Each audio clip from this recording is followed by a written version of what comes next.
Hi, kindergarten. It's good to be with you. I wish so much I could see you. We're just going to have to do some more remote lessons. Hi, kindergarten. It is so good to see you, even though I'm not there with you. I'm missing you so much. Right now, I'm outside enjoying nature. It's a beautiful sunny Tuesday that I'm recording this, and it's not raining so much, so it's been really nice. I can feel the nice heat from the sun. But now, think. If you're watching this, put a little finger on your brain. Think. What was the name of the author that we were talking about before we left? Remember, he created animals and nature. If you thought Eric Carle, you're correct. So Eric Carle was the artist and author, because remember, he made the pictures in the book, and he also wrote the words. So he's the author and the artist, or the illustrator. And his name was Eric Carle. Let's show you some images. So here are some books by Eric Carle. We read The Mixed Up Chameleon by Eric Carle, but there are some books that you've probably seen before. The Very Hungry Caterpillar is a very famous one. And then we also read Panda Bear, What Do You See? When Eric Carle has an idea, he usually thinks about nature. So he thinks about insects and bugs and animals that you might find outside. But he also thinks about nature. He likes blues and browns and very earthy colors. He also likes to use paper. So he will paint on paper, cut it out, and then arrange it in a way that it looks like a creature or an insect. We're going to be doing something similar today. We're going to be creating a project using nature in mind. All right, so we're going to go on a little mini nature hunt. So I'm going to walk around my apartment complex and find some cool nature. I'll show you on camera. But after this video, maybe you can go outside with your parents, put on some sunglasses, get some sunscreen, and just find something in nature that might inspire your art. We'll talk about the art at the very end, but right now, let's just go outside and take a look and see what's actually around us. So I'm going through the plants, the grasses. I'm taking a look at shapes. I'm seeing lines. There's different textures. Remember, textures are things that we can feel. As I'm walking through the grass, I can see some bugs jumping when I walk by. Make sure you're watching out for mosquitoes, though. Don't want to get bit. So I found this field. So notice this is kind of the middle ground over here, and then the trees are in the background. They look really small because they're farther away. So if you decide to make a picture or draw something for this project, you may decide that you want to do your trees in the background really small to make it look like there's depth, like it's real.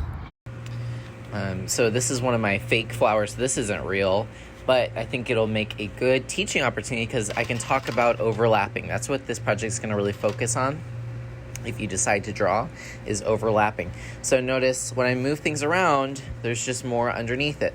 Everything that is in here is overlapping something. So this leaf is overlapping a flower. The flower is overlapping the dirt. I can't see the dirt. The dirt is overlapping the bottom of the flower pot. So there's constant detail coming at you. It's called overlapping. So I just got back. Here's your challenge. I want you to create a piece of artwork inspired by your journey outside. So you may need to go out to your backyard or take a look outside for a few moments. Be inspired, find something that inspires you, and create something that has to do with nature and maybe some science. You can use color, you can use lines, and I'll show you a method for overlapping. All right, now I'm going to give you a little demonstration on overlapping. So this is something we haven't talked about yet. However, I want to make it really clear. If you don't have paper, if you don't have pencils, your art doesn't have to be a drawing. You could take some Play-Doh, and maybe you're creating a Play-Doh insect with wings and legs, and it's creepy crawly. Maybe your parents are filming you making a video of pretending to be a bee. That would totally count. That's nature, so you could run around the house going zzz, and that could be your art performance for us. It's totally up to you. So what I'm going to do is I'm going to show you how I draw grass with overlapping. So a lot of times my grass will just be a crazy line. It's not straight. I'll bring it back and I'll do some more. It can go any direction you want. But now if I want to make this look real, I can do overlapping. So overlapping means that I'm taking a line and it hit another piece of grass. So I want this piece of grass that I'm drawing right now to go behind this one I've already created. So I would just kind of whoop, jump over that, and then keep it going. Come back, whoop, jump over it, keep it going. So now it looks like I have something behind that piece of grass. I'm going to do another one. I'm going to draw my piece of grass. Whoop. Oh, this is a hard one. There's 2 pieces of grass I need to go through, so I know I need to go through this. Whoop. Go through it. Whoop. Go through it. Whoop. And then again. And then, of course, bring it back. All right, now I made it look easy, but I promise it's probably going to make you think a little bit. It might be hard at first. Now, what do you think? Does it just have to be grass?